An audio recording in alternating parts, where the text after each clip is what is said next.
Virginia, there may not be a Santa Claus, but there is a GalaxyCon, and guess who's coming? It's going to be us, the Inglorious Treksperts in Richmond, Virginia. Inglorious Live Tour 2023 continues. Wow. Darren and me, Mark A. Altman, will be in Richmond at GalaxyCon on, when is it, Darren? It's March 24th through 26th. March 24th to March 26th in lovely Richmond, Virginia. And there are going to be a ton of great guests, but none of that matters because we're there. We're there. We are a ton of great guests. We are indeed. And we're excited because GalaxyCon is where it's at. These guys put on great shows with great guests, a great dealer's room, and plenty of entertainment. And we'll be more. And more. That's exactly. The illusion of beauty and more. So I'm really excited, Darren. It's going to be a great chance to, I was going to say, a great chance for you to meet the fans. That's right. And, for me to meet the fans, not you. That's right. That's right. I'll be eluding deadly scooter accidents. Oh my but I'm excited because, like I said, the Inglorious Live Tour, or as I call it, my farewell tour. This is like the Who. You know, I'm on my farewell tour, but we know how that turned out. They've been on the same farewell tour now for 50 years. That's right. 40 years. That was a Godfather reference. Godfather 2, actually. Yeah, he died of the same heart attack since. But it's gonna be great. Jodie Whittaker is gonna be there. Rosario Dawson, Kevin Smith, Bill Shatner, Brent Spiner. No, this is Columbus. That's Columbus. That's Columbus. You got to click on the Richmond one. I'm talking about Richmond, Virginia. I don't think they have all of their guests up yet. They don't. But Vincent D'Onofrio's going to be there. David Tennant's going to be there. Oh, one of our favorite people. You know who's going to be there? Not only is Bill Shatner going to be there, Walt Koenig's going to be there. We love Walt. Oh, good. Yeah, it'd be good to see him. Maybe we can. Maybe we can show him another movie he hasn't seen in 30 years. Jonathan Frakes will be there. Gates is going to be there. And nice. They're just starting to announce some of these guests, but the list goes on and on. And it's going to be, Mariel Hemingway from my favorite movie, Manhattan. Nice. And maybe if we can moderate a panel with her. I guess she's there for Superman 4, but we can talk about personal best in Manhattan. I think they'll go over the heads of the audience. They'll be like, what? What's going on here? Sarah Douglas is going to be there. We haven't seen her since Lola's. Yeah. Superman. That'll be great.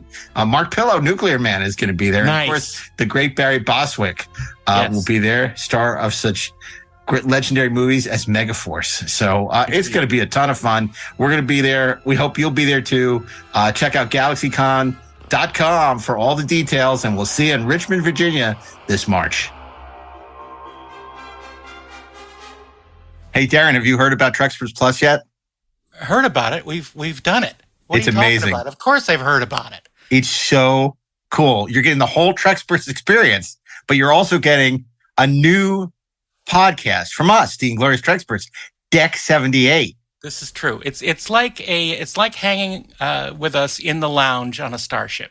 But also cool guests talking about cool subjects. Trek adjacent topics like Alien, Battle Beyond the Stars, RoboCop, Logan's Run, The Black Hole. You name it, and we'll be there. Who knows? There might be a little one about The Godfather someday. Oh, that'd be fun. Maybe I want to do that. Be able to refuse that. They won't, indeed. So it's really easy to join if you want to support the podcast and become a member of Treksperts Plus to get all the great Treksperts Plus goodness. You want to go to trekspertsplus.com, trekspertsplus.com, and take off one for savings. Out. Yeah. You can sign up. It's very easy. And then from there on out, you can enjoy the full experience and you can be find your way chosen. to Deck 78, the hidden deck of the Starship Enterprise and the Inglorious Treksperts, where we hang out. Well, yeah, it's all good. Join us. The trekspertsplus.com.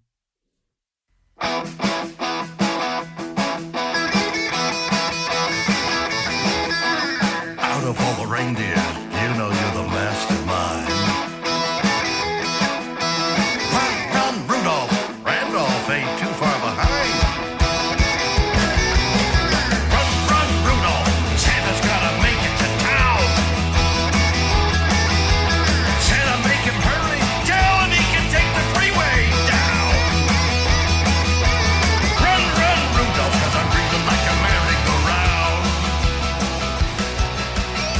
ho, ho! This is Mark A. Altman. This is Darren Doctorman. And this is Ashley Miller. And we are the Holiday Treksperts. Oh, ho, ho! We got a special treat for all you good boys and girls. We got none other than Robert Meyer Burnett joining us again. Coming down your chimney this Christmas. Oh my God.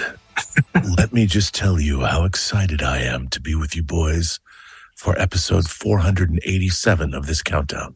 Look, you got the XFL voice going on there.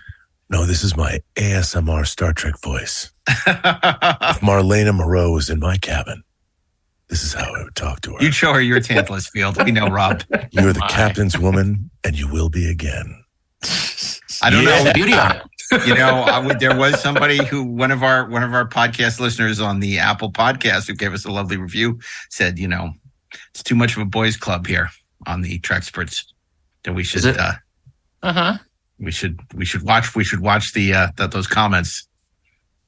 Anyway, they said it with love. They said they meant it nicely. It wasn't a criticism. Well, look, how can you have a boys' club with girls around? You can't. Yeah. So. Oh man. Well, look, welcome back to another installment of our best 101 Star Trek character countdown. So exciting. We've been counting down all holiday long from number 101. And when we last left you, we were down to number 75.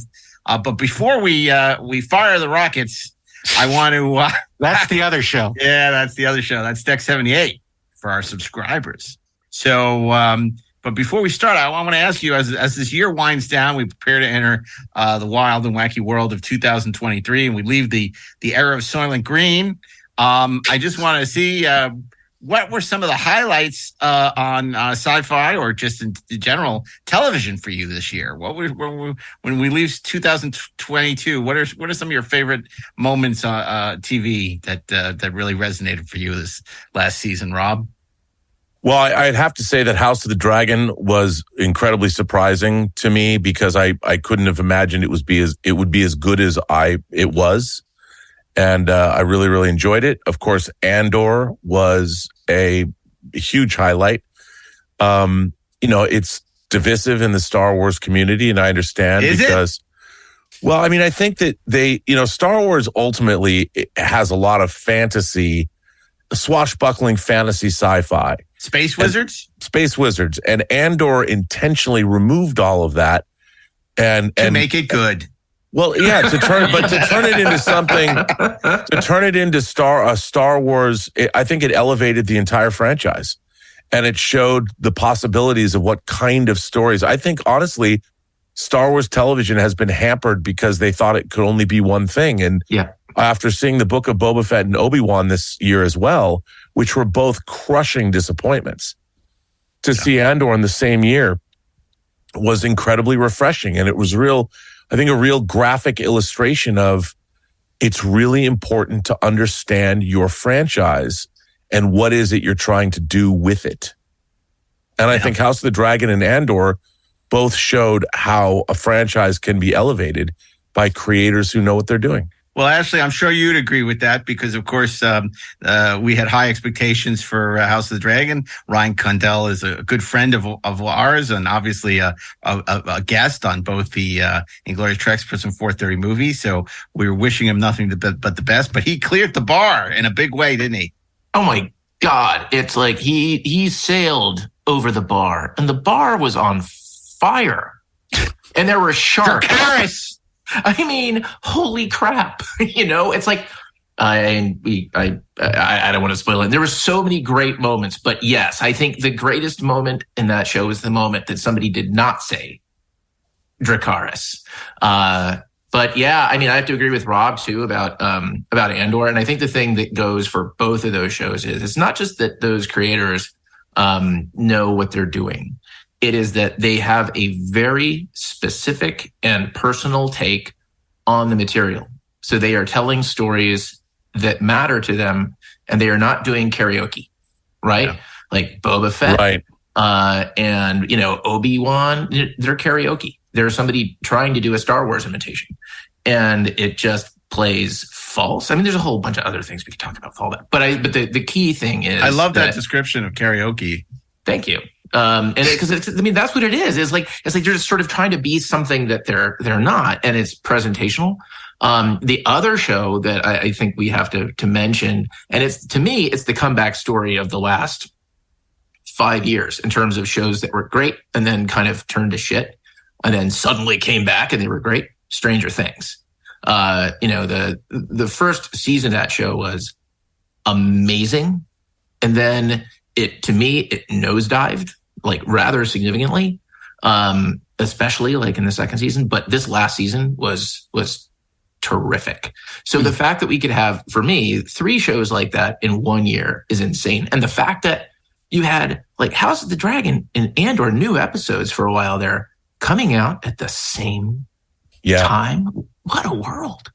And Darren, it wasn't just 1 hour dramas, was it? It was documentaries too that were phenomenal. Well, I mean, the Light and Magic documentary on Disney Plus is amazing, unbelievable. But the equivalent documentary on, was it Vice, that featured the interviews with Marsha Lucas, were amazing. And I was flabbergasted to hear some of the things that she was saying in that. But the Light and Magic is just so wonderful to feel like you're a part of it happening all those years ago. And I, among the rest of us, am lucky to know some of those people who were there then. And it's really wonderful to see the lineage of ILM as a visual effects house and a creator of entertainments the worldwide. It's amazing. Yeah, no, for sure. And I know you're a Better Call Saul fan too, and that sort of stuck the landing, didn't it? Of course. Yeah, absolutely. I love Better Call Saul. I've decided that I like Breaking Bad better, but I love Better Call Saul. This just in. Darren Doctorman. Yeah, I finally decided. Breaking Bad better than Better Call Saul. You know, I want to mention one thing that was a real disappointment to me, and that was Apple's Foundation. To me, it turned out to be just a beautiful mess. And honestly, I mean, that's sort of how I feel about the books too, in that they are wonderfully filled with big ideas, but the individual scenes are not good. And they were able to capture that amazingly. But I think it looked good, but it just sort of didn't make any sense to me. And but conversely, Severance came out of nowhere for Apple and was a triumph. Yeah, absolutely. Yep. Absolutely. Can't wait for the next season of that. And, I wish I could split my mind into the person that saw Foundation and the person that didn't. Yeah. Did anybody watch? Speaking of comedies, did anybody watch Reboot, the Steve Levitan series? Yeah, it's pretty. I have not finished it. I'm about halfway through. It's damn funny. It's really funny. It's really funny. And again, I'm sure it's even funnier for you guys working in TV. But it's really, really funny. And it gets better as it goes on during the season. Paul Reiser's sensational. Keegan-Michael Peele, Judy Greer.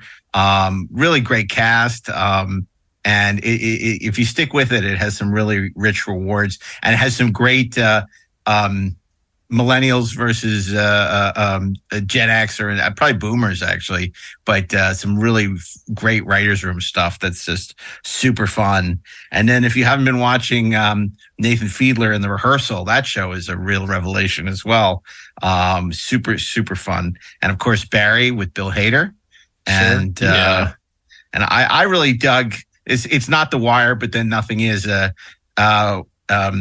Own the City with John Barenthal, another staple of the genre. But this is a terrific miniseries on HBO Max. It's hard to keep up with everything, isn't it, guys? Yeah, I think the Boys as well. I mean, I really like The Boys a lot, even though it's more puerile, but I still like it. Yeah. It seemed like they were just seeing how far they could push the envelope, and they ripped the envelope to shreds this season, among other things. Yeah. Among other things. I still haven't seen the latest season.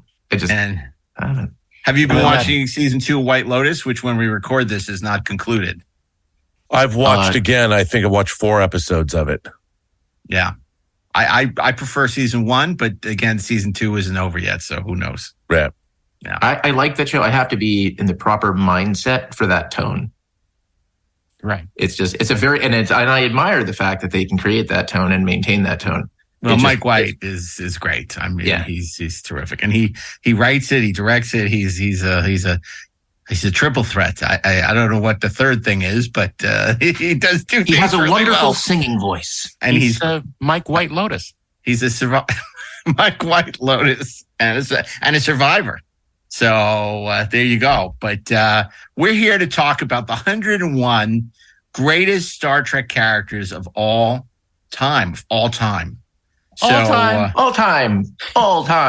And to start us off, Daren Dochterman's going to pick up with number 74. Number 74 is a character that showed up in Star Trek VI. Had very it's not the only place she showed up. Had very strange feet. Could not fit in gravity boots. Oh no! Wait, that's Crewman Dax. Sorry, I got confused. No, this is the sequel to Jadzia Dax. Played by the lovely Terry Farrell. This is Ezri Dax. Me? You want me to work with Garrick? You're a counselor, aren't you? Assistant counselor. I'm still in training. Oh, come on, Dax. What are you going to learn in the next few months that you haven't already learned in the last 300 years? Oh, how to keep from breaking into tears for no reason. How to resist the urge to stand on my head. Things like that. Why are you standing on your head, by the way? Emily used to do it. The gymnast. She found it relaxing. Do you? Actually, it's giving me a headache. Why can't Julian work with Garrick? Now, Julian's a good doctor, but he's no counselor. Not even an assistant counselor. And besides, he doesn't have 8 lifetimes worth of experience under his belt. I bet he doesn't stand on his head for no reason either. That's a good point. Oh, come on, old man. You can do this. All right. I'll try. I just wish I had as much confidence in me as you do. Who showed up on Deep Space Nine after the very sad death of the previous host. And she is apparently the 9th host of the Symbiont. And she's formerly known as Ezri Tegan, who I think was a companion of the Doctor for a while. I'm not sure. But she's played by the lovely Nicole DeBoer, and very interesting character. She's a counselor on Deep Space Nine, and if any place needed a counselor, it's Deep Space Nine. No one gets along, and I'm not sure how much she actually helped things on the station, because she was there during a lot of troubles. But I know that a lot of fans sort of didn't really accept this new character as much as they did Jadzia, because Jadzia was a very beloved character. But I think as the seasons went by that she was on, I think people began to accept her in this role. And I think there was some very interesting sort of problems that basically changing bodies will do to relationships. And I thought that was very fascinating. It turns out. I think, Daren, you're absolutely right. There couldn't have been a more thankless task in any Star Trek series than to play the replacement of Terry Farrell. And I think Ezri Dax was a terrific character, and what they did with Julian, what they did with Worf, was really great. And it really also gave us a window more into the Trill culture in a way that we wouldn't have ever got had they not done that. Absolutely. And it was really Nicole DeBoer. She is the unsung hero of that 7th season, which did not reach the highs of the 6th season, which I think is the strongest season overall of any Star Trek series. But she still really did a wonderful job. Yeah, I agree. Yeah, there's a look. It always sucks to be the second Daren. I'm not our Daren, but I mean, come on. I am the second Daren. You are the second Daren. From this day forward, I am the second Daren. Dax got Daren, and it took a while for Esri to prove that she wasn't just Dick Sargent. So no, you guys are, I 100% agree. I mean, I was a huge fan of Terry's, still am. And she was phenomenal in that role. And she only got better and more interesting as things went on. They learned how to use that character. And so when she was written out, you thought, oh my God, this character had a huge, burden and to their credit, they wrote something completely different. And it took a little while to acclimate to what Nicole was doing and who this character was. Right. But ultimately, it really it's very rewarding. And the fact that Worf and Dax were married, and they really mined that relationship between Worf and now Esri Dax, and of course Julian enters the picture again, who had that puppy dog crush on Dax at the very beginning of the show. So it was really interesting and a good character, and just a real fascinating character you can only see in something like Star Trek. So which is what, when the franchise is firing on all cylinders, you get stuff like Esri Dax. So a great character, and a great way to start us off. Number 74, Esri Dax, brings us to Ashley Edward Miller in number 73. Coming in at number 73 is a character I find endlessly fascinating. He was only in I want to say maybe 3-4 episodes of Deep Space Nine, but he made an incredible impression from the jump. The great Paul Dooley played Inabrin Tain. Quark was talking to Bohica. I suppose he really did have a reason to fear the Obsidian Order. Everyone has reason to fear the Order. I don't understand it. Garrick told me you were retired. Oh, I am. Have been for years. But I try to keep informed on current events. I bet you could tell me all kinds of things I'd like to know, Doctor. Oh, I'm sure I could. I'll tell you anything you want to know about medicine, biology, or tennis. Do you want to hear my opinion on the latest Nilimite alloy racket? I don't think that would be necessary. Have it your way. Are all the Starfleet lieutenants as brash as you are? I couldn't say. Though I doubt it. So do I. Tell me, Doctor, how sick is Garrick? He's dying. And you're trying to save him? That's right. Strange. I thought you were his friend. I suppose I am. Then you should let him die. After all, for Garrick, a life in exile is no life at all. He was the leader of the Obsidian Order, and he was the man who planned the first attack on the Dominion with a plot to destroy the Founder's homeworld in the absolutely terrific, improbable cause that Diaz cast two-parter that I think was the moment that Deep Space Nine really cleared its throat and said, "Hi, we're here, and this is the show." And Tain is actually, he has an amazing relationship with Garrick. And what's interesting about it is that you eventually discover that Garrick is Tain's son. But it never becomes one of those things where it feels like somebody is working out daddy issues. It is just, it's more that Tain he presents himself as the model.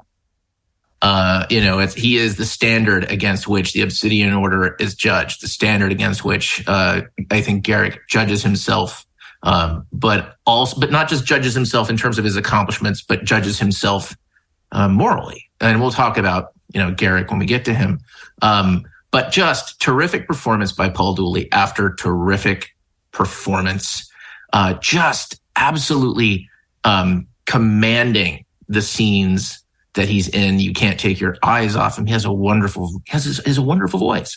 I love it. I love everything. I love every scene this character is in.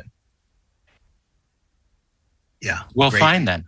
Well, and what's interesting, they always say that bringing in a relative, and they did this in Star Trek 7th season, Next Generation 7th season, that it's the worst thing you can do in an episodic TV series. But in this case, it really worked because Garrick was such an enigmatic character. And when they decided to bring his relative in, it was really, really well done. And of course, the stakes were epic. And it just seemed like another facet of this man that had so many layers to peel away that you never felt that it was pandering or that it wasn't the way they should have gone.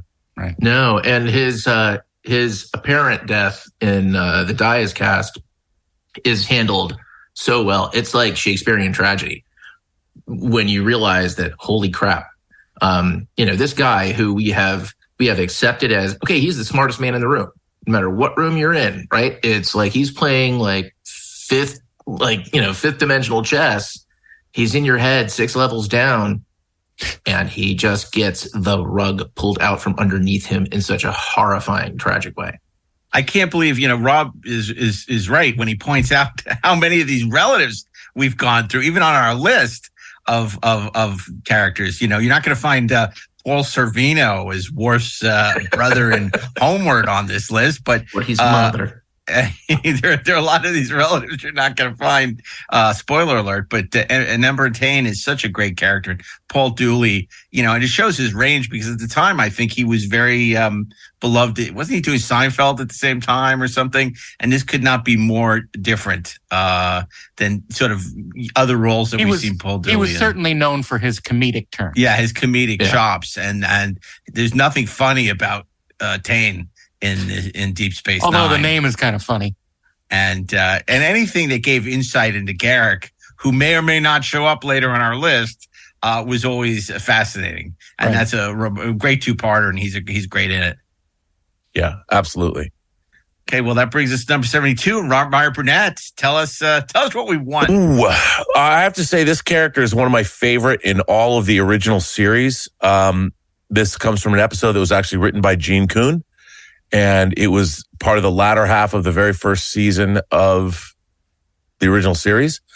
And I think it's a favorite of everyone because I think for Star Trek had the idea that don't judge an alien by its cover.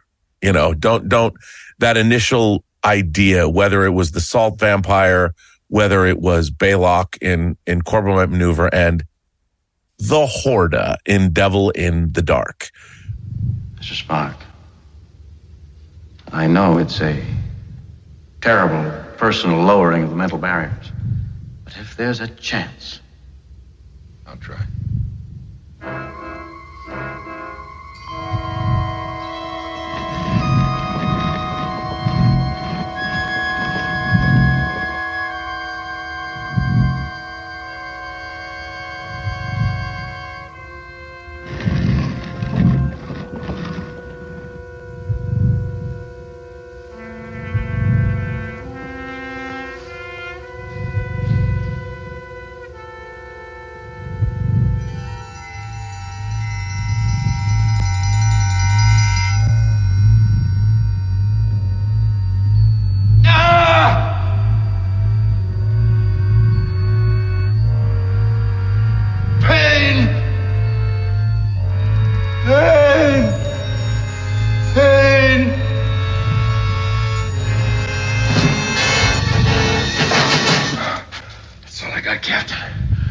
Waves and waves of searing pain.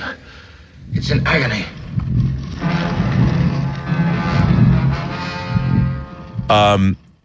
I think, first of all, the idea that you don't have a creature that is at all remotely similar to a humanoid was a great idea. That it was very difficult up to this point in science fiction history. Even the Outer Limits that had such a great litany of what do they call them? Cows or something? They're monsters. That was the nickname for them. They were all kind of vaguely humanoid because it was hard to conceive of, much less execute on an alien that wasn't humanoid. And Star Trek did it a number of times. Even in the first season, you had the neural parasites in Operation Annihilate. But this character, the Horda, started out, it was terrifying. Yeah. Joseph Pevney directed this episode. And when you first saw this creature, monstrous, it could reduce a human to ashes. which was also redolent of the human shadows that were left after a nuclear bomb went off. We saw that in Hiroshima and Nagasaki, and it was definitely sort of evocative of that when we saw poor Schmitter. Burnt to poor Schmitter. Poor Schmitter. And what I mean, what a moment of silence for Schmitter, please. A moment, and the revelation at the end of this episode was when I was a little kid falling in love with the original series, this episode blew my mind. Much like Arena blew my mind, when Kirk didn't kill the Gorn. And when you got to the end of this and you find out not only is this monstrous creature really benevolent, but a mother, a woman, a female, and she's just protecting her offspring. And that's a different episode. No, it's not. Well, she doesn't have offspring yet, but she gets them. And it was so, I remember as a kid, the wonder of Spock mind melding with this non-humanoid entity and Kirk looking on. There was truly a sense of wonder in this episode and where science fiction, could take you. And then at the end that not only had they all made peace, but then the Horta was put to work this mining colony. They're like, well, we'll help you mine what you need to mine here. What do you need? And suddenly by the end of this episode, the Hortas were actually working with the miners to in tandem. And then of course the wonder of this creature was then later picked up by people, Star Trek novelists like Diane Duane, who later had Hortas enter Starfleet. Right. And Ensign Narat was a character in her many Star Trek novels. And I love that idea. No haze eye. Who's to say that, when Carol Marcus says, it took Starfleet Corps of Engineers 6 months to hollow it. Maybe it was Horta. Yeah, maybe it was.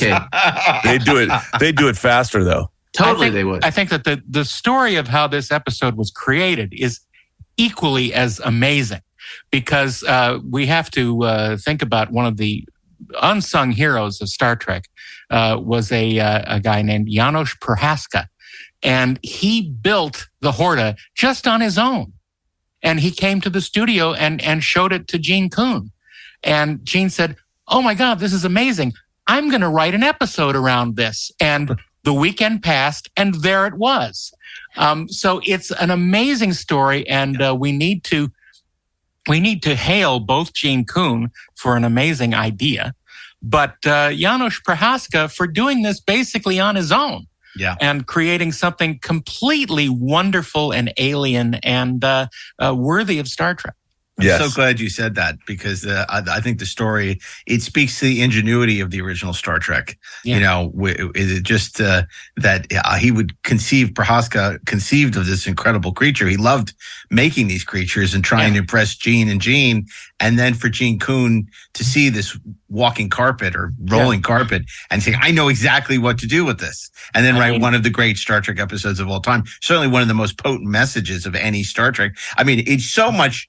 It lands so much more powerfully than something like "Let That Be Your Last Battlefield," which gets all the press, But "Devil in the Dark" is really idic in a nutshell. And another thing that it has that's not on screen is the amazing title of the episode: "The Devil in the Dark." It's not the offspring, It's not the eggs. It's not. It's Devil in the Dark. It's not Miners Beware. Yeah, exactly. Exactly. It's not coal miner's daughter. And I got to give a shout out to something, it's what, 56 years later since this episode came out.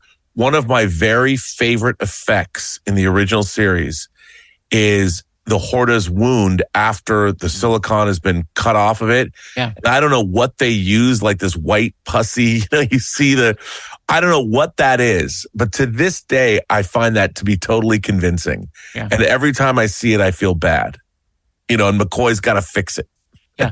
And plus the Vulcan mind meld, how it's so great how necessity was the mother of invention with the nerve pinch and the mind meld, and it's like, how can we make Spock feel alien and avoid all this exposition? And I mean, it's just genius. Yeah, so it really is. And the sound the Horta makes when it moves. Oh, yeah. That's so good. Bow. Wait, that's not the sound, is it? Yeah, Ashley, no. Waka, waka, waka, waka, waka. Well, Ashley, we got something for you to talk about now. Okay, Damn right you do. Maybe we'll get you out of the post sound and get you back on the list with number 71. Number 71, don't do the crime if you can't do the time. Number 71 is played by, man, there's so many great actors on Deep Space Nine. The casting on that show, off the hook. And certainly the casting here was gold. William Sadler, who you will probably remember, those of you out in audience land, as playing Death in Bill and Ted's Bogus Journey, and the villain in Die Hard 2, Die Harder. Another Christmas movie. Which Christmas movie? Oh, yeah, it was a Christmas movie. You're right. It happened at Christmas. And Rob, wasn't he in The Hills Run Red? He was in The Hills Run Red. We cast him in The Hills Run. He was the first actor we wanted, and we got him. Damn right you did. He plays, really, in some ways, it's kind of cool that it's this soon after Inabra and Tain, because Luther Sloan is the man who really birthed, as an idea anyway, Section 31 in Star Trek. Good evening. Are you expecting applause? Have you come to take a bow? I just wanted to say thank you. For what? Allowing you to manipulate me so completely. For being a decent human being. That's why we selected you in the first place, Doctor. We needed somebody who wanted to play the game, but who'd only go so far. When the time came, you stood your ground. You did the right thing. You reached out to an enemy, you told her the truth, you tried to stop a murder. Federation needs men like you, Doctor. Men of conscience, men of principle, men who can sleep at night. You're also the reason Section 31 exists. Someone has to protect men like you from a universe that doesn't share your sense of right and wrong. Should I feel sorry for you? Should I be weeping over the burden you are forced to carry in order to protect the rest of us? It is an honor to know you, Doctor. Good night. He was the kind of Starfleet officer that we had really never seen before. And, we thought that maybe we'd seen it. Deep Space Nine, colored in some darker areas of the page. And, characters certainly made very difficult choices. As Sisko once said, it's very easy to be a saint in paradise. And with Luther Sloan, what the writers of Deep Space Nine posited was, well, sometimes you have to have characters sitting in the background who are doing things that even our characters who wrestle, with these decisions can simply do them without the wrestling. And it presents Luther Sloan without endorsing Luther Sloan, but also without completely condemning Luther Sloan. And William Sadler just plays it with this menace, but not an over-the-top theatrical menace. There is just something happening behind that man's eyes, in his voice. He can, just through small modulations in his performance, he can suggest secrets, secrets within secrets. And he was always fascinating. And when you have an actor that good, it doesn't matter, who he's going to have a scene with. That it's going to be great. And, again, he was Section 31 when Section 31 was still cool. Did I say that out loud? Was it ever cool? Well, no, you know what? You brought up you brought up a really interesting point. Section 31 was one guy. Yeah. And the whole point of Section 31 was it was not knowable. Yeah. And by knowing it, you take away the whole point of what Section 31 was. Mm-hmm. And what was interesting is that Section 31, they had another character on Enterprise, but Section 31 was basically embodied by Luther Sloan, and that was it. And it could have been some super secret Federation organization that was around since the Federation Charter or whatever, or maybe not. Right. And the fact that he came and went and he could walk out of a room and he beamed away and no one knew, that was what made Section 31 cool. That's right. You mean it wasn't the custom comm badges? Yeah, the membership cards you carry around. And what I find so interesting is in terms of a writing conceit, even the way he dressed was badass. Like, it was great costume design, the fact that they hired him and the way he spoke and the way he had a great relationship with Julian Bashir. Yes. You know, and the way, I mean, that was whenever he didn't show up to anybody else except to Bashir. And the way that Bashir was both just incredulous and almost excited and giddy at the prospect of working for him, but also horrified at the same time. Yeah, you know, it's funny, Rob, because it's like Star Trek's like, great pairings in wine where you find, oh, this goes great with fish and this goes great with chicken.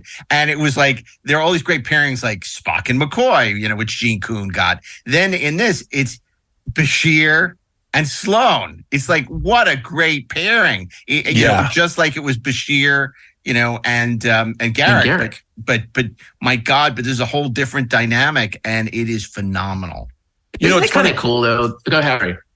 Well, no, I was just going to say, to speak to that, it was really interesting because Bashir as a character wasn't that interesting in the first season. The eager go-getter. Look at, we're out here on the frontier. I'm the best. And it wasn't until later that when they did pair him up with Garrick and Sloan, that he really came into his own, and O'Brien.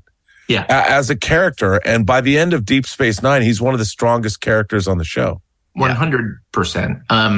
And I find it interesting that those two very, dark in the shadows, plotters, schemers, as the Joker might say, were, so drawn to Dr. Bashir, who we then find out, is genetically engineered to be a goddamn super genius, right? Which is completely fascinating. I also want to say that, what I think, given what Darren said about comm badges, I think if I were going to have a super secret intelligence organization that nobody was supposed to know about and was supposed to be a big secret and blend in, and like maybe they exist, maybe they don't. I think the first thing I would do is make them easily recognizable comm badges. Yeah, of course. Yeah. Yeah, that's unique to them. Just so that you can look at it and go, yeah, it's 100%. With a big 31 on them. Just so there's no fucking mistake. Yeah. and how about, why not just do another thing? Give them a base. And give them ships that are recognizable. And so if somebody wants to find where Section 31 is, they can go find the base where everybody works out of. Yeah. Well, before we go down into this rabbit hole, I just want to say you mentioned Batman. And, we didn't have a chance to mention the passing of the great Kevin Conroy, who was probably the greatest Batman of all time. Next to Adam West. Next to Adam West. I just said next to Adam West. Yeah. So what a loss. What a loss. I mean, God, he could take, what he did to elevate that character over the course of really what was 30 years from Batman the Animated Series to the present is really remarkable. And wasn't he just a gift? And by all accounts, just a wonderful guy as well. Yeah, I'll be honest. I mean, whenever, to me, he was the animated Batman. And I just didn't want to watch animated Batman things that did not have Kevin Conroy as that voice. I just was like, nope, I'm out. It's just not interesting to me because there's no reason not to have Kevin Conroy. He was awesome in that role. Yeah. And it just goes to prove, by the way, Kevin Conroy was not like some star effing, casting business where you bring everybody likes Kevin Conroy. Nobody knew who Kevin Conroy was. Yeah. And they hired him because he was a great voice actor who knows how to create a performance with his voice alone, and I think it's amazing how, we now, this is me going on a rant on animation, but like we kind of live in this age where it's, what famous actor with a face are we going to cast as this character and not show their face? Yeah. And ask them to do things with their voice that frankly, they're probably not trained to do. Yeah. So, Kevin Conroy, great actor. He was, a great representative of voice actors as a whole. It's truly a gut punch. Plus he knew how to give Ephraim Zimbalist orders. Yeah. Well, so did Remington Steele. Bring me some tacos. No, that's Stephanie's embolist. Darren, Yes. is Darth Vader in your house? Yes, It looks like he's stalking you. He's like a predator, like time. He's like a there's predator something stalking creepy you. happening back there with like Darth Vader. It's like, creepy. yeah, Darren, I love watching the podcast. I'm just going to stand back. He's just hanging out. He doesn't need to walk down the corridor swinging his lightsaber. He just stands there. That's you. He's perfectly capable of being badass by not doing anything. Wow. Look at that. Kind of like me. Okay. Oh my God. You know what? Sorry. This is just the mind is a wild horse. So here's this more is my why brain we went. can't finish this freaking countdown. Exactly. Okay, go ahead. But it's like, I see that thing in the back. It's like, wait a minute. What if the truth is that Darren really is Darth Vader, but he accidentally left his Darth Vader suit sitting out too far on the Zoom camera? And I thought to myself then, wouldn't that be the most hilarious way to figure out that Bruce Wayne is Batman? Yeah. Right. He leaves his costume out, only forgets that he's got the bat costume sitting behind. Alfred, I told you to put that away. Why did my background change? Your Honor, I am not a bat. Anyway, Well, we should probably do a whole episode on Section 31. Yeah, we should. Because it was such an interesting conceit of Deep Space Nine. You know that in a perfect utopian world that you need somebody to do is kind of the dirty deeds to keep paradise. Yeah. Anyway, we'll have to see about that. Done dirt cheap. Dirty deeds done dirt cheap. Exactly. Hell's bells are ringing. Okay, so number 70. I'm really glad to see this on the list because, of course, you could have said no, and I'm talking about none other. That's not than, how they said it, though. Hey, you could have said no. Yeah, I know they weren't that badass. They were more like you couldn't have said no. So anyway. They are, of course, I'm talking about the Bynars. The Bynars.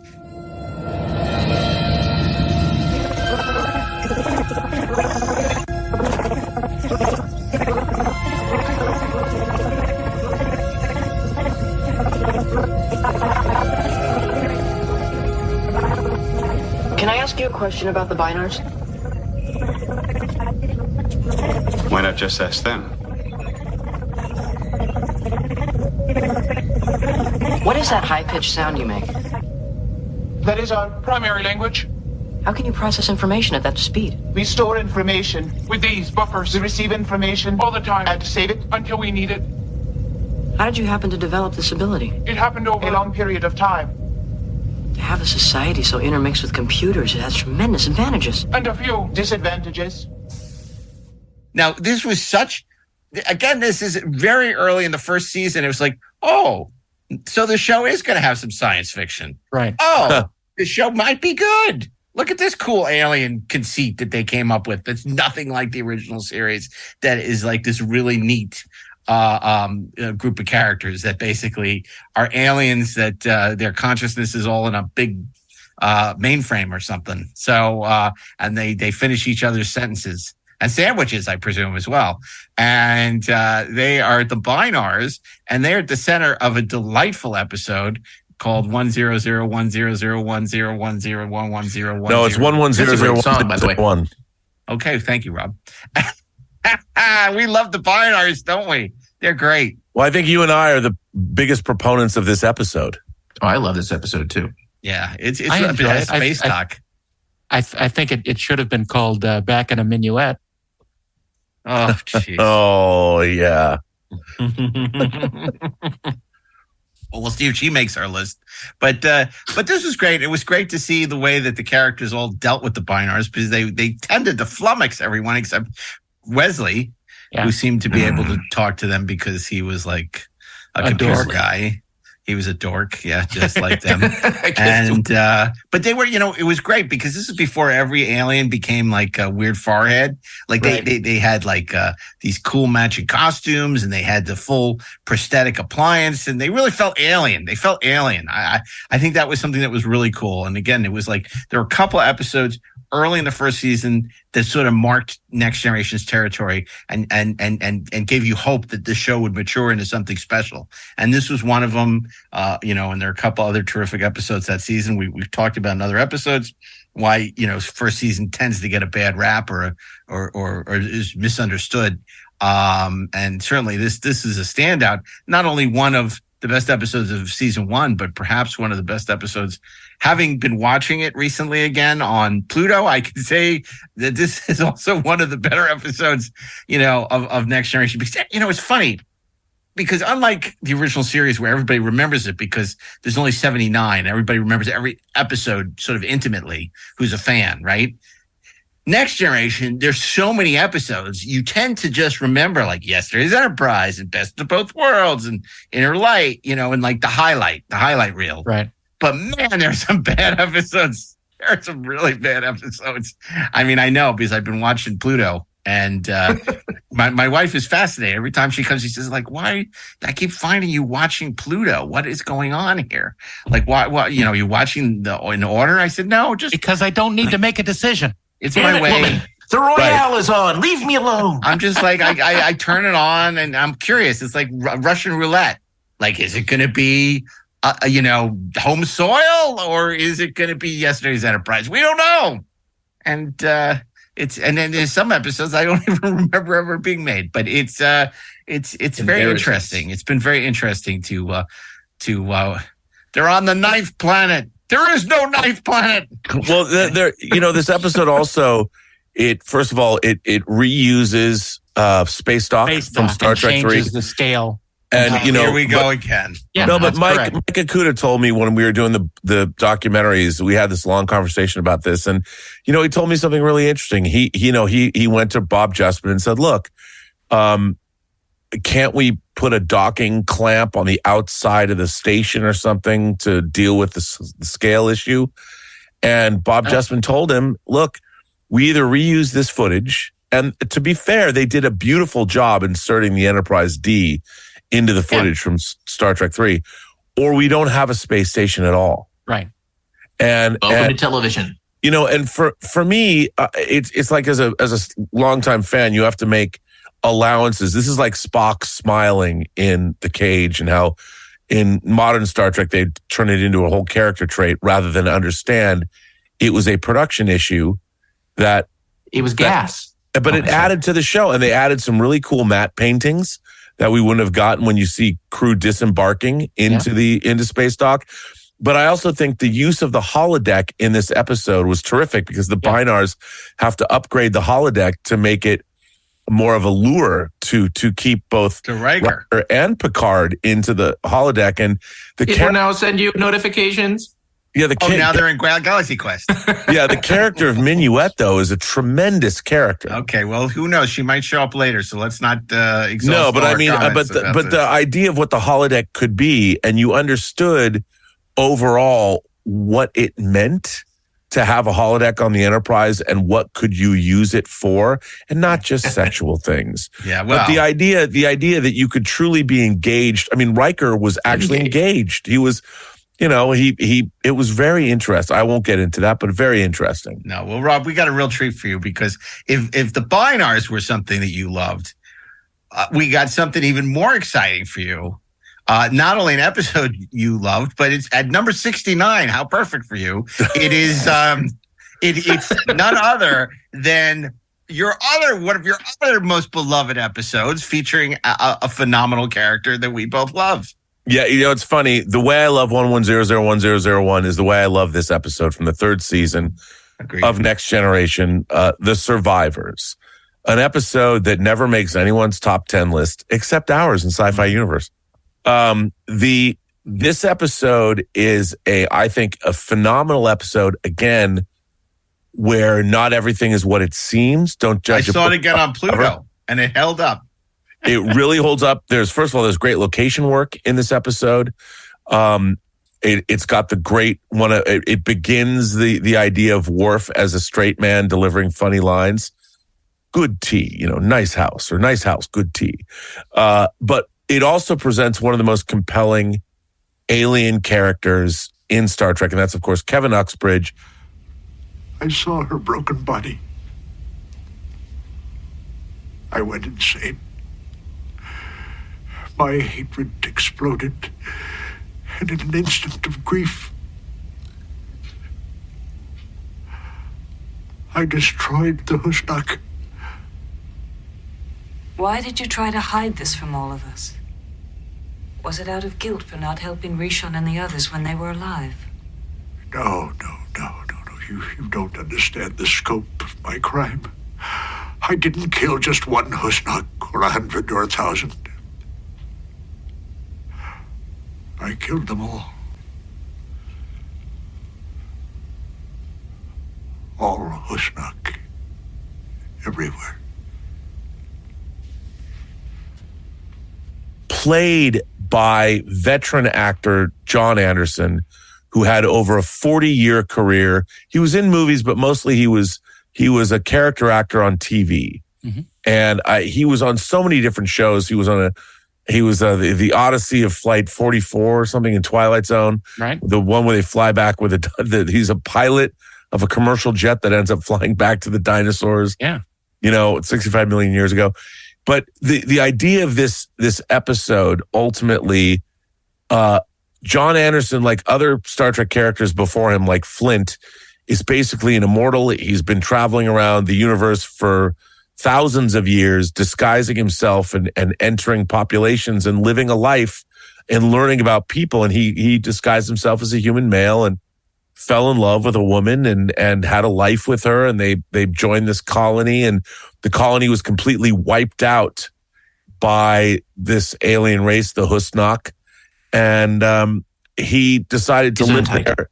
He decided to live there with an illusion of his dead wife. And the character doesn't know that our character is the main cast of TNG does not know this. And he gins up this whole fictitious event where these aliens are coming back. He wants them gone so he can live his imaginary life with his imaginary wife. And in that way, this really is not his beautiful house, and it's not his beautiful wife. And then of course, what's amazing is that at the end he's revealed to be an alien called a Dowd, who's thousands of years old, and it's one of my favorite moments of Patrick Stewart's acting ever.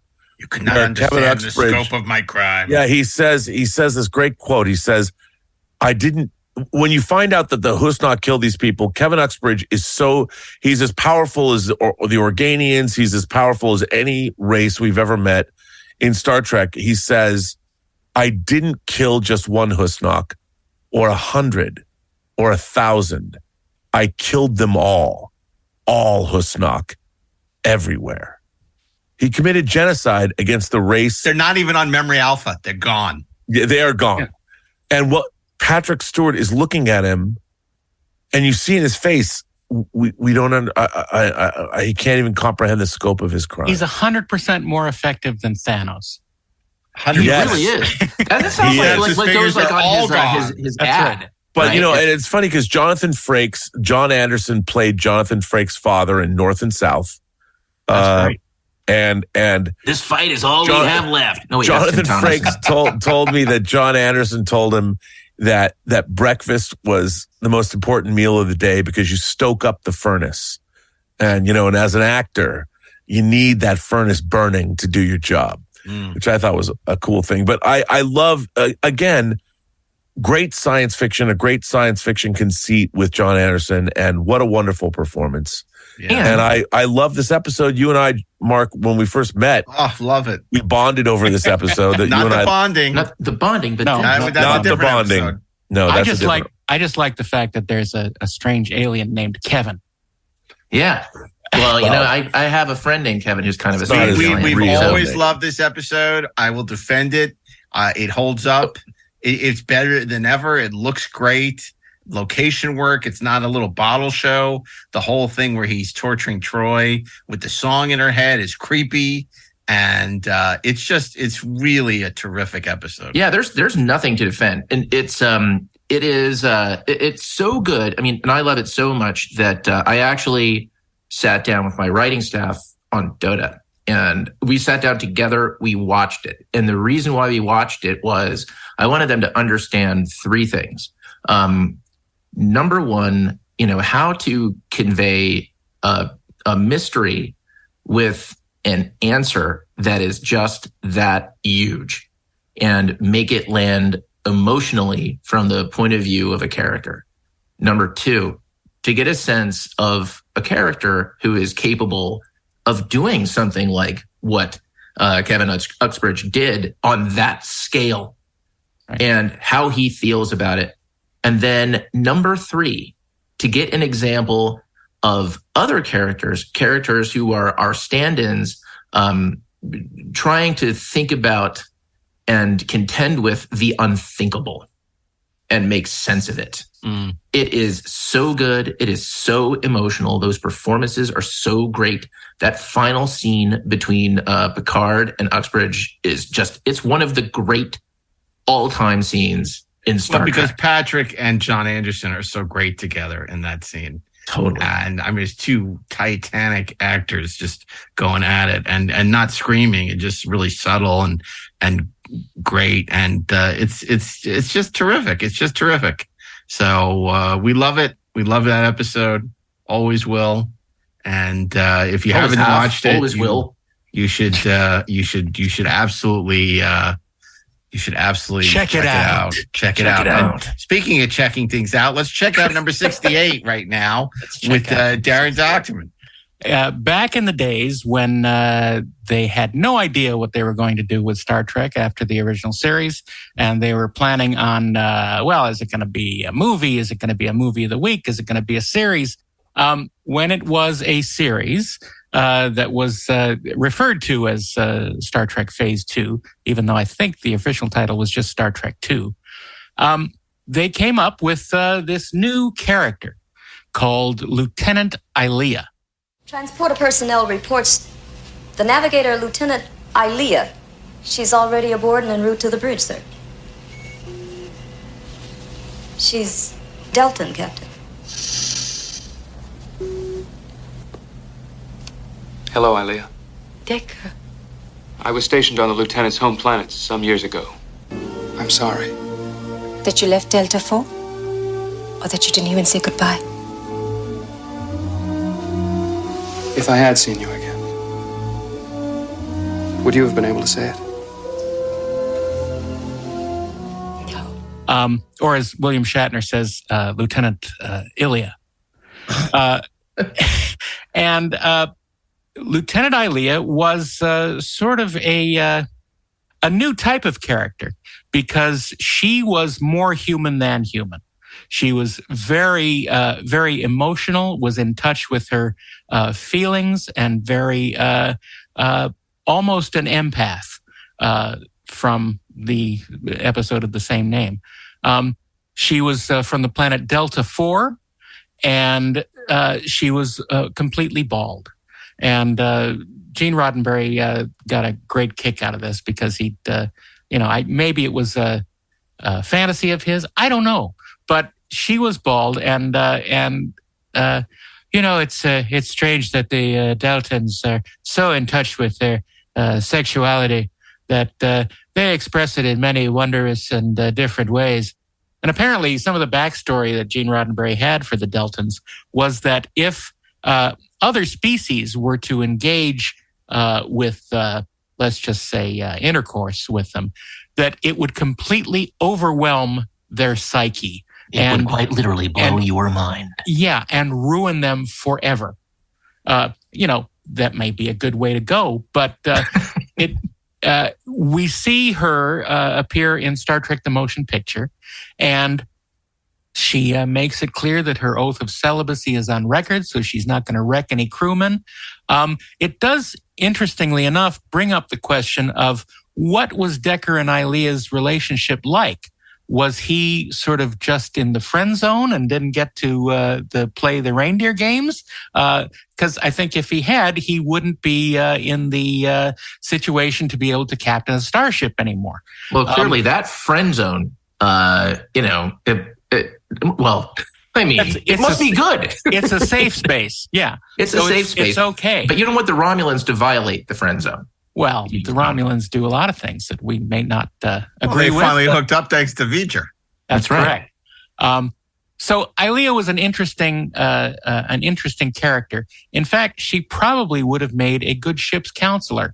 And she did 10 years later when she was rewritten as Counselor Deanna Troi, and had the same relationship with Will Riker that Ilea had with Will Decker. Not Decker unit? Not Riker unit either.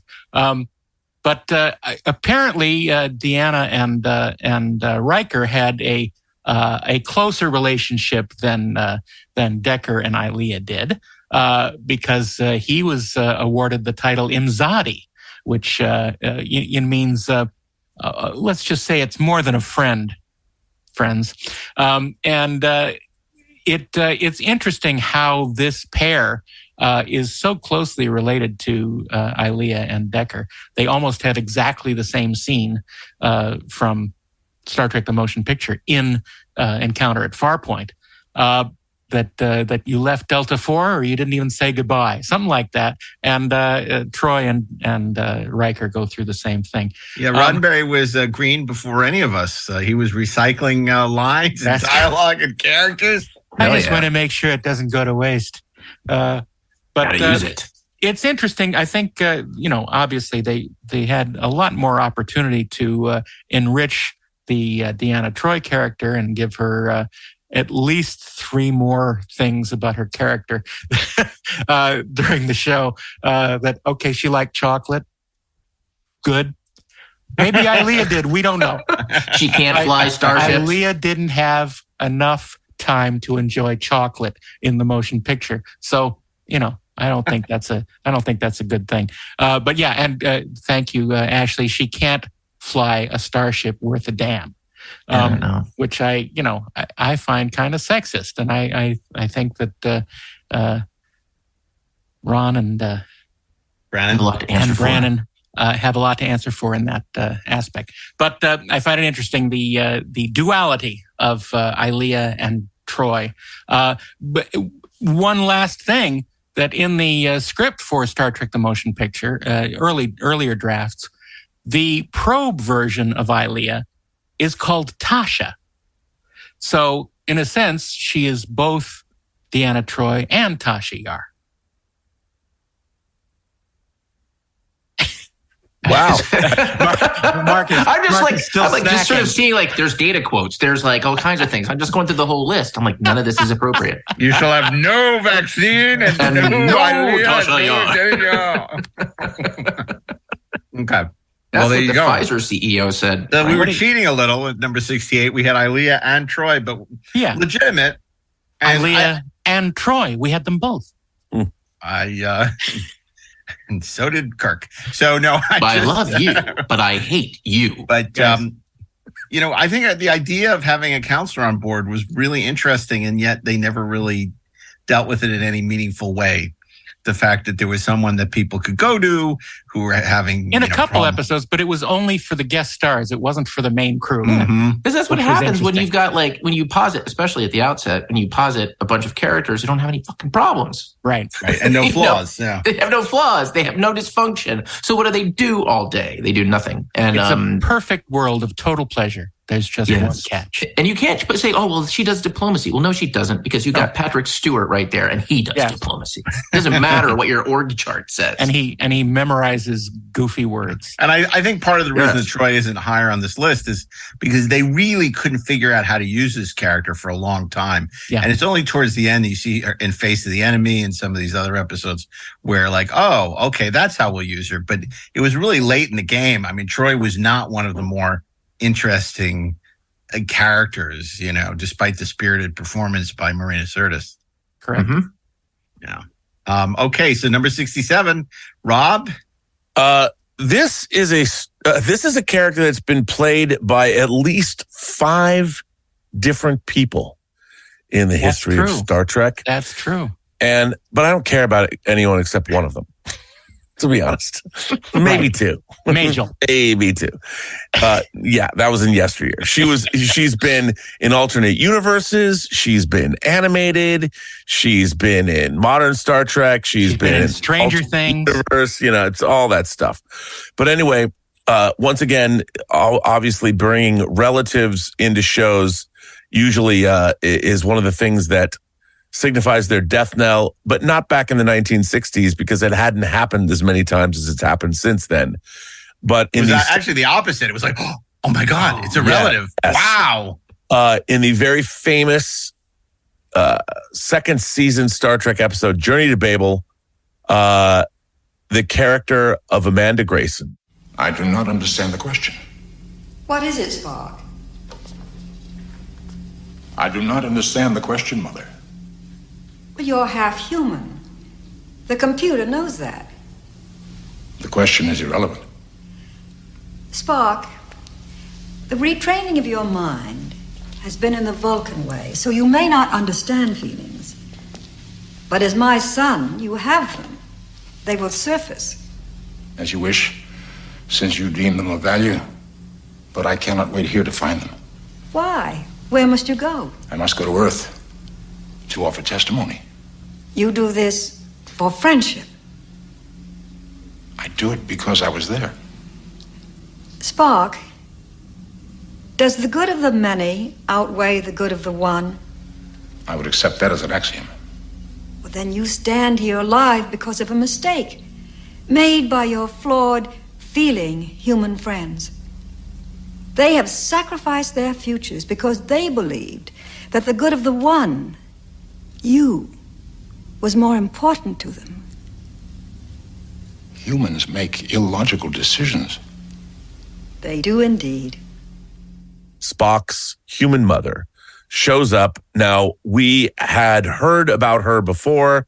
Obviously, yes, it's another one of those things in Star Trek history where it wasn't clearly defined until later. So Spock, I always thought when Spock says one of his ancestors was human, when he says that, he just doesn't want to reveal a lot of himself to people. So he exaggerates. Mm-hmm. That's the way I've always believed in it. But he does say, Spock does say in The Naked Time, an Earth woman living on a planet where love, emotion is bad taste. He says that in The Naked Time. So this is, of course, Spock's mother, played by Jane Wyatt, who I don't think in the history of casting, they could have picked a better actress to play Spock's mother than Jane Wyatt. Yeah. So Mark Leonard's father, to Sarek.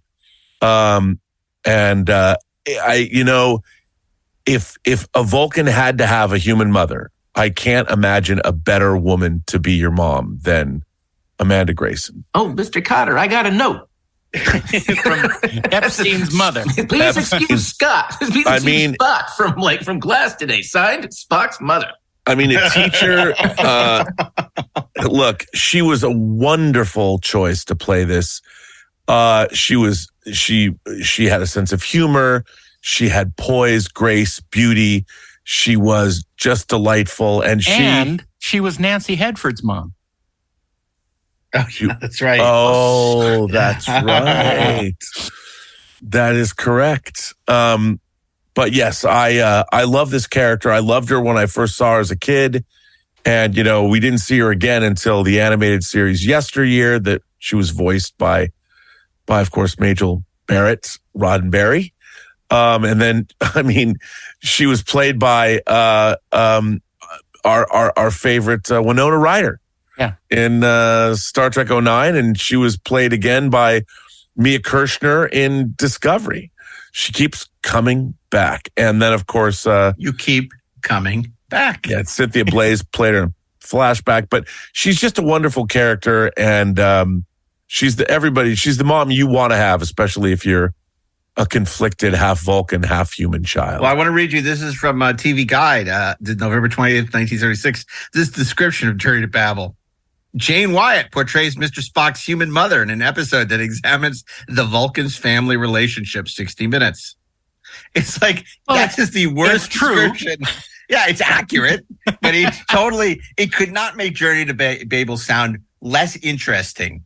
I mean, it's like, that thing has it all. It got a shuttlecraft, it got Orions, it got action, it got a fight. You're given one sentence and Andorians. You're given one sentence to explain the episode in TV Guide. Yeah, and that's what you go for? Miss Jane Wyatt plays Spock's mother in an episode that deals with family relationships? Yeah. It's funny that she was a bigger star than Mark Leonard at the time. How do you vote, Sarek of Vulcan? I mean, mine would be like, Pigman gets shot, Kirk asks why. Piggy I mean, man. yeah, it's like Benoit Blanc has to solve the mystery of the dead Tellarite, while peeling back the glass onion. But how about Reggie Nalder as an Andorian? How great is Reggie Nalder? Yeah, so great, so great. He's so good as an Andorian because everybody may remember him, or nobody may remember him from Manchurian Candidate. He's great. He's this weird guy. Yeah. And it's just, he's like, obviously he emigrated here. It's such great casting because he just feels like alien and different. And it's just he's Eastern European and strange. And very strange. And he was super thin. And just like, that's why it really pissed me off when XO6 said, oh, we're not going to do any Andorians. We're just going to do a Shran from Enterprise because we don't like the Andorians from the original show. It's like, fuck off. Yeah. It's like when Berman said no antenna in when Next Generation, which is why they never had any Andorian. It's like the Andorians were awesome. What entrance. And they were like warlike, but they had principles and so interesting. They were so cool. And we haven't seen any of them in Andor, surprisingly. We haven't seen them in Andor. Yeah, they were a really cool species. And but we're talking about Miss Jane Wyatt, so we got off the subject. The prime of Miss Jane Wyatt, if you're nasty. But Amanda Grace is such an interesting character because she really was trying to understand Spock. She felt for him. The whole idea that he was bullied, by other Vulcans, and that he had these emotions that he suppressed. And the only person that had empathy for him, that cared, was his mother. You're a Tyrann, Spock. Yeah. And that she couldn't do anything. And that conversation, that scene in his cabin where she pleads with him to go and do the blood transfusion to save her father is so great. Yeah. And then, when she slaps him, it's like, oh my God, what? Yeah. I mean, that's writing. That's drama. Great writing. It's great writing. And you know what? The setup that Sarek is an extra special Vulcan in that he was able to see the logic of this pairing of giants, him and Amanda. And it is so great to have Sarek, the crustiest old Vulcan we've ever seen, being the most open-minded. Yeah. But you can understand what he saw in Logline. Yeah. Crusty old Vulcan. This week on Star Trek, it's Crusty old Vulcan, played by Mark Lenard. Okay. Well, Amanda Grayson, great character. Obviously, she's returned in many iterations, but never as potently as the great Jane Wyatt. And you know what? The thing we didn't miss. How great was it when she comes back for Star Trek 4? What a surprise that was! Oh, it was fantastic. Yeah, and how the movie, tell mother I feel fine. Yeah. No, and you can't overstate like the impact of her being in that movie. Because, Sarek was back in Star Trek 3 and that was cool. That was cool that Sarek was back because this was back when supporting characters like this didn't show, nobody cared about canon or this stuff. Right. And then to have Amanda back as Spock's mother, that was so cool. Yeah. And especially having the same actress from 1967. Yeah. 1968, back in the movie in the 80s. And she was great in that too. Yeah. And then she comforts, she said, I'm going to be a grandmother, huh? Oh, yeah. Off screen, yes. that was the cut scene from my mind. Okay. Right. Number 66, Ashley, if you will. So our entry at number 66 has quite a storied history in Star Trek. His personal history spans 2 television series, The Next Generation and Deep Space Nine. He was first introduced in Encounter at Farpoint. And what's really notable is he was essentially, he really was a day player in that episode. He was a person who was there to sit at a station and give a line. And the character is Chief Miles O'Brien. I'm not armed. How the devil did you get over here? I had the thought that if we could talk, we could figure a way out of this mess. The way out of this is clear. Talk to Picard. Get him to board the damn ship. He won't do that, sir. Will he turn his weapons on a Federation starship to protect the enemy? I don't believe it. He will. count on it. What the hell has happened to this war? Sir, there is no war. The war is over. You're wrong. The Cardassians live to make war. That's what everybody thinks about the enemy. That's probably what they think about us. We're not the same at all. We do not start wars. We do not make surprise attacks on manned outposts. We do not butcher women and children in their homes. Children who never had the chance to grow up. Played by again, we keep saying the great, it's just redundant, but played by Colm Meaney, who is legit great. And I think was one of those actors who acted his way onto a television show just by being first proving to be reliable and then proving to have real depth and real chops. And, our first, hint of what this character was capable of, and I think is probably the thing that made Michael Piller just think, you know what, this guy needs to be on Deep Space Nine, is the episode of The Next Generation called The Wounded, where, there's it's a crazy captain. I mean, it's probably my favorite crazy captain story in Next Generation, but, it's Miles O'Brien's former commander, his former captain, right, is attacking Cardassian installations and ships along the frontier because he believes that a war is coming. It turns out he's probably right. Mm-hmm. And what's great about the episode is that it doesn't just make it, okay, well, here's the captain and then here's Picard, and now we just kind of have to deal with it, and O'Brien is caught in the middle. It's more than that. Because what's great about that episode, what's great about O'Brien is a history is brought out. There's an emotional history that O'Brien has also gone through things. He has also been angry. He carries trauma with him. And what was really bracing in the context of The Next Generation is it is not often that you get a significant character on The Next Generation who you will see in more than one episode, who is really carrying a trauma that has meaning. And the fact that O'Brien did and that Colm Meaney did such an awesome job with it just really added to what he did later in Deep Space Nine. He was funny. He was smart. He could just, he could just rattle off very fun sort of lines that sort of felt like they were offhand responses to things. Like when he's standing around watching the Jem'Hadar, do a ceremony for taking their Ketracel white and talking about how they're already dead. And how they are about to re-earn their life. And it's like, and he just sort of pops up like, I am Miles O'Brien and I am not dead and I have no plan to be there. It's just, he does everything that you need an actor to do in a show. And then they gave him great stories. One of the things that, we think about Deep Space Nine as being a show that was about, it's about the Dominion War. It's about, the bringing Bajor into the Federation. It's about all these big arc stories. And Sisko's a badass. Yes, all those things are completely true. But Deep Space Nine did quite a number of terrific standalone episodes. And O'Brien was at the heart of so many of them. One of my very, very, very favorites is one of my favorite, under the radar, you don't talk about it, but it's fantastic. Hard Time? Yes, Hard Time. Mm-hmm. That's one of those episodes where you haven't watched Deep Space Nine, I tell you to go out and watch it. It will just crush you. It will break your heart.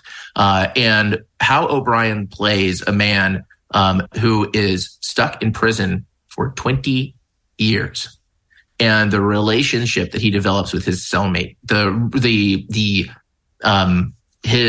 way that he is affected by his environment, the choice that he makes at the end of the episode, and the fact that Deep Space Nine had the cojones to make him live with it, even though it turns out to have all been planted into his head, that it was still a choice that he made, that he is going to wrestle with forever.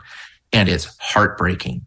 And he's just a terrifically written character. He is a terrifically acted character.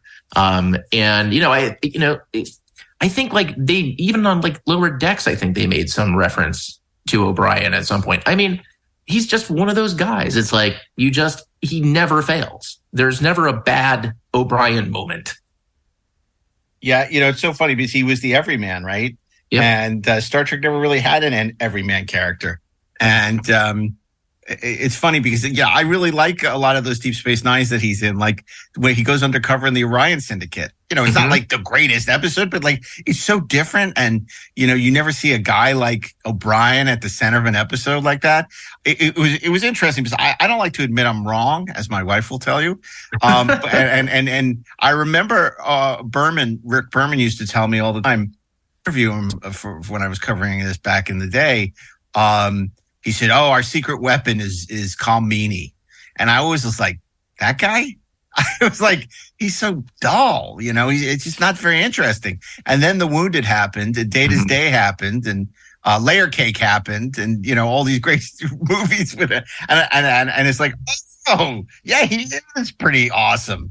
And of course they made, people talk about Worf coming to Deep Space Nine, but really in the beginning it was bringing O'Brien. And it's like, why? Of all the characters, this is the guy you bring to Deep Space Nine. But boy, did Ira Behr and that writing staff know how to use him well. Yeah. And then pairing him with Bashir was so inspired. And, but then, Bashir's a great character. I mean, O'Brien is a great character. And I would have never seen that when he was transporter chief in the closing credits. Mm-hmm. Right? Well, yeah. And also, I mean, he, like you talk about the everyman, a lot of people might not have liked it, but I love the fact that he got married. He had a relationship with his wife, Keiko, who I liked. I liked that character. And he had a daughter, and he was never really, what's it called when he's not enlisted in Starfleet. He's an NCO. Yeah, an NCO, non-commissioned officer. Right. And I really like that about him. And again, a character that really shined when they brought him onto Deep Space Nine. And again, the relationship he had with Julian Bashir was delightful as they developed that over the course of that series. And they used to go to, do the World War II and the James Bond stuff and the holosuites together. That was so much fun. But Ashley, what was the episode where his daughter, they go on that planet and then she falls in that thing and suddenly she's like 30 years older? That's crazy good. Yeah, I was just trying to remember what that was. It's like because Children of something or Children of Time was a different episode. I forget what it was. Like 6 or 7 seasons, but it's like heartbreaking. Oh, completely. That's the thing. Like when you have actors who are that great and you have worked with them over time to really flesh out who they are, and you make them carry it with them, on the page and on the stage. You can get away with doing crap like, oh, no, my daughter's 20 years older. Yeah. Right. Yeah. And have that not feel cheap, like that it feels like a thing because there is so much energy invested in his relationship with Keiko and his relationship with Molly that he feels like a dad. And particularly a dad who's trying to figure out how the hell do I relate to a little girl? It's like, how does that work? And just watching him go through that is always awesome. I think, that Torture O'Brien must have been like, there's just got to be like, in a writer's room, you throw up index cards, of just episode ideas or things that you need to do. There had to have been like a couple of them that like, when in doubt, in case of emergency, break glass, Torture O'Brien, because Colm Meaney can hack it. God, I mean, to this, go ahead. Well, there was an episode, I always forget the name of it, where he's like a clone or a hologram and everyone's treating him badly on Deep Space Nine. And you realize like he's not the real O'Brien. It's Whispers. That's the episode. Yeah. And it's not a particularly great episode, but when I first saw it, I'm like, why is everybody, I felt like O'Brien as the audience member. I'm like, why is everybody being so, why you guys got to be a dick to O'Brien? And I've come to really like that episode because it is, when you find out what happens at the end, you're like, oh, and it's kind of a tropish episode, but I love Colm Meaney's performance in it because he feels so bad for himself. He doesn't understand what's happening. And when you find out the revelation of it, it's like, oh man, that's hard. Totally. And then you turn around and he's like, in the mirror universe, he's Smiley, who like when you first meet him, he's the sort of the downtrodden, like, kind of very, introverted, just guy who's the engineer. And then he turns into the leader of the rebellion. And he's fantastic. And it's just the fact that Colomini can do all that, and that all of those things feel like O'Brien. It's just he's a great character that I don't know why it is that he can be this awesome, but he's not like, oh yeah, like Worf, or Spock, or like what, O'Brien. Like that doesn't happen. Except O'Brien's because he's not a caricature. Yeah, right. It's so funny, a cartoon character. Because, one of the reasons I think I didn't like him at the time, or did not like him, I wasn't excited by his character. He was a terrible interview. He was just not a good interview. And so I always oh man, because he didn't need to be, because he was the only one on that show who was working. He was a working actor. Right. And I think one of the reasons they were so enamored with him, because remember, this is back when Star Trek got no respect. Right? It was first run syndicated series. He was doing Last of the Mohicans and Far and Away and Under Siege. And he was in a movie every week. Right? Yeah. So he and then Star Trek was the paycheck gig. Then with Deep Space Nine, it was oh, okay, now we're going to really give him shit to do. But yeah, it was the thing about Colm. It's I never got the sense, he just came and did his job and he did it really well. But I mean, even the conventions, he didn't do very much of them. Because, it's not that he didn't care. He didn't need it. He didn't need it. And even now, he works all the time. He's just a working character actor. Yeah. So that's a great character. Okay, number 65. No more cracks about the book. I'm talking about those guys who like the fancy heaters. Joe Greco and Bella Oxmix at number 65. Ship's log. Mr. Spock reporting. Dr. McCoy and I are prisoners of the chief criminal boss of a society patterned after old Earth gangsters. Put your hands over your head, or you ain't gonna have no head to put your hands over.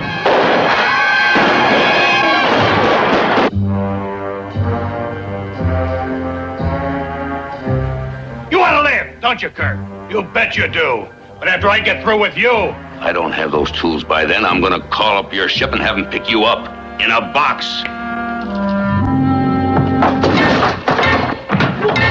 Kind of like this. I may get one myself.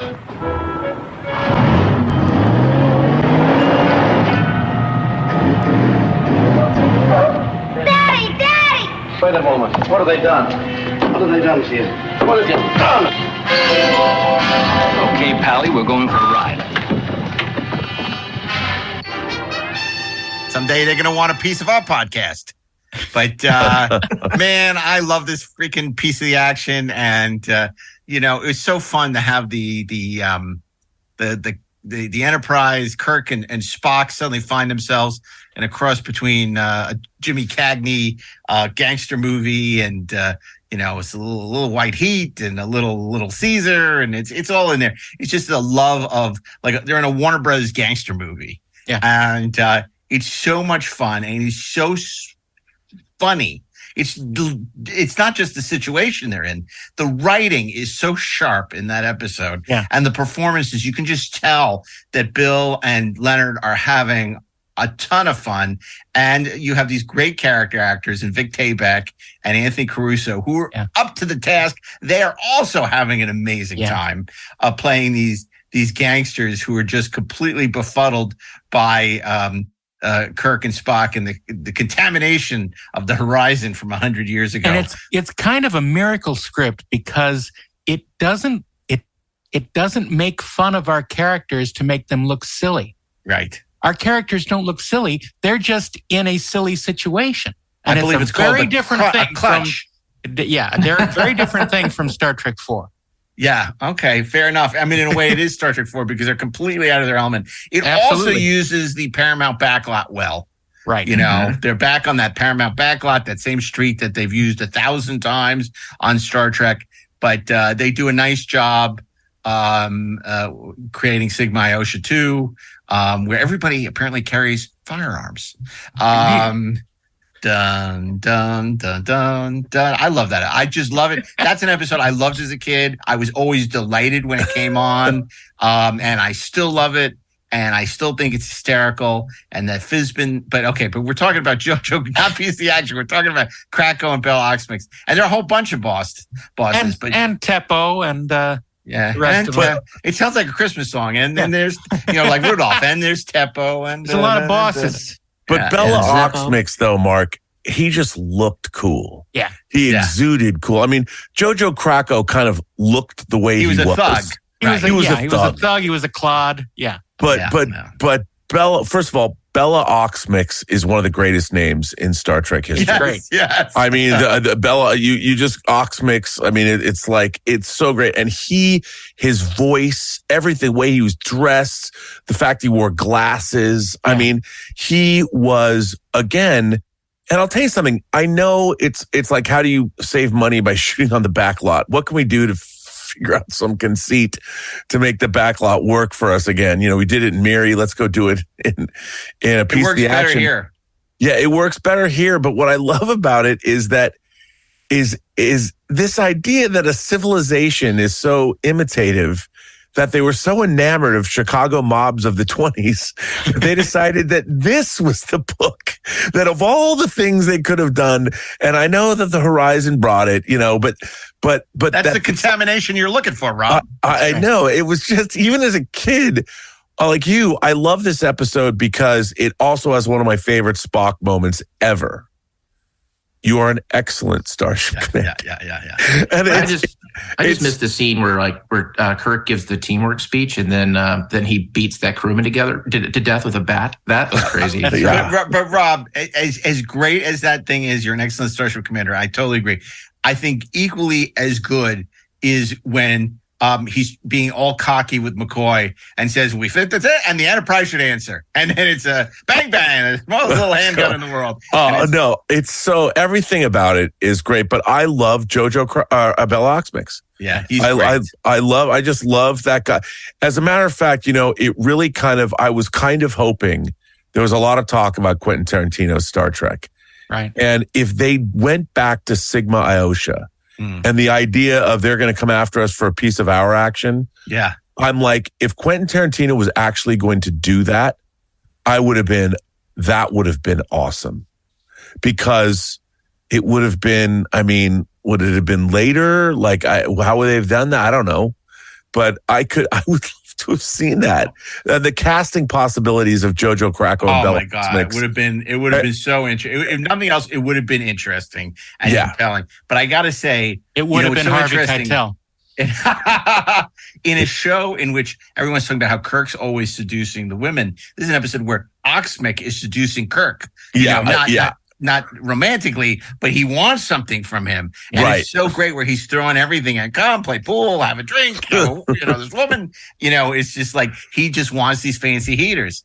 And it's great. It's great. And Anthony Caruso is so good as Bella Oxmix, and, Vic Tayback is Jojo Kracko. I love when they infiltrate, Jojo Kracko's headquarters. And, did you hear that? It's the sound of a machine gun bolt. Oh, it's just bolt being pulled back. And then, I thought I was going to, have to, because then because Jojo Kracko starts as comedic and then he becomes very sinister. Yeah. I thought I was going to have to go and find you and hear you deliver yourselves. What's so great is this is an episode that's humorous, but no character is compromised for the sake of humor. I believe I said that. You already say that? I was like, you feel they're in danger the whole time. Yeah, you do. Yeah, and like when Kirk's like incensed, there are over 400 guys up there, and it's that's what you say. I only saw 2 or 3 guys there. I didn't see no Federation. Which makes sense. Yeah, and that was a turnaround where I remember as a kid watching that going, uh-oh. Well, and then how cool was it when he does the phaser spread and takes out everyone on the street. On the block. Yeah. Because you love to see, that's something that people don't, you want to see the Enterprise be badass. You don't want to see it get the shit kicked out of every week where we're losing and we have to, you like being the dump, because of course we have this incredible technology. Let's see it be, let Star Trek be Star Trek. Let us be dominant occasionally. Right. Not every, and so like when Kirk's just like, enough of this shit, and it's like, and he basically takes out everyone, puts it on stun. And plus he drops the whole veneer of being the gangster because he's worried. And he's like, just set it on heavy stun and do the whole radius of the body, knocks everybody out. It's great. Yeah. It's great. Yeah. Okay. Well, that brings us to the last the last character for today's episode. I know I'm losing my. I'm so excited about Piece of the Action. And Darren's going to take us out with number 64. The first episode of the second season was obviously a direct response to the incredible popularity of the character of Spock, based on the letters coming from fans and reaction in the press. Everyone loved Spock to the chagrin of Mr. Shatner. To the chagrin of the studio, he almost didn't come back. Absolutely, he was trying to play hardball, and then they brought out Larry Montaigne and threatened him with, "You can be replaced, By this clown." But speaking of Larry Montaigne, the character I'm talking about is not Stan, though Stan is amazingly quiet and stoic in this episode. The episode is, of course, Amok Time, where we meet the woman who is a perfect match for Mr. Spock. And her name is T'Pring, played by the amazing Arlene Martell. T'Pring. Explain. Specify. Why the challenge? And why you chose my captain as your champion? Stan wanted me, I wanted him. I see no logic in preferring Stan over me. You have become much known among our people, Spock. Almost a legend. And as the years went by, I came to know that I did not want to be the consort of a legend. But by the laws of our people, I could only divorce you by the caliphate. There was also Stan, who wanted very much to be my consort, and I wanted him. If your captain were Victor, he would not want me, and so I would have Stan. If you were Victor, you would free me because I had dared to challenge, and again I would have Stan. But if you did not free me, it would be the same, for you would be gone, and I would have your name and your property, and Stan would still be there. Logical. Flawlessly logical. I am honored. She is the perfect Vulcan. She is emotionless. She is conniving. She is planning. She is brilliant, and she knows what she's doing. They had, been betrothed apparently at age 7, though that sounds a little bit odd. But there was an agreement between the parents, as happens in many cultures, that they pair off their children very young. And when the ancient drives could be ignored no more, Spock was forced to return to the place of Kunut Kalifi and take a wife. And T'Pring parted from me and never parted, never touching, and always we meet at the appointed place. So it's really a great look at the Vulcan way of doing things. How does a Vulcan pick their mate? What are the logically? I would think. Yeah, no, it is not. And the amazing old procedures that we get to view as Outworlders. It's really quite amazing. And look, if you have are they Outworlder or are they Trekspert? Yeah, that's right. If some of you out there haven't seen Amok Time, stop the episode right now and watch it, because it is truly amazing. The way that Spock winds up not being married is great, and T'Pring is the engine behind that, and it's amazing. By the way, yes, that's all true. But as we record this episode, there's huge news in the world of entertainment. Bob Chapek is out And Bob Iger is back in at Disney. Holy cow. I know. That has happened while we've been on this broadcast. It was reported. Yeah, the Disney equivalent of like Kirk walking onto the Enterprise.